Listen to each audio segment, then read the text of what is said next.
Welcome to the BadAce Tactical Scope Mount installation videos. First, check to see if your rear sight comes with a retaining pin. If not, skip this step. Punch the rear sight retaining pin out, using a pin punch.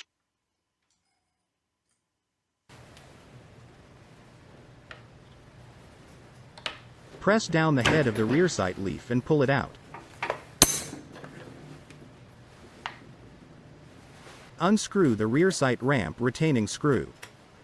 And remove the rear sight ramp. Slide the steel base nut into the hook of the rear sight base. Align holes of the scope mount and the rear sight base. Insert the scope mount retaining pin. Follow the thread locker instructions, clean all threads and apply the thread locker to screws. Screw and tighten the bolt into the rear sight base nut. The installation is now complete.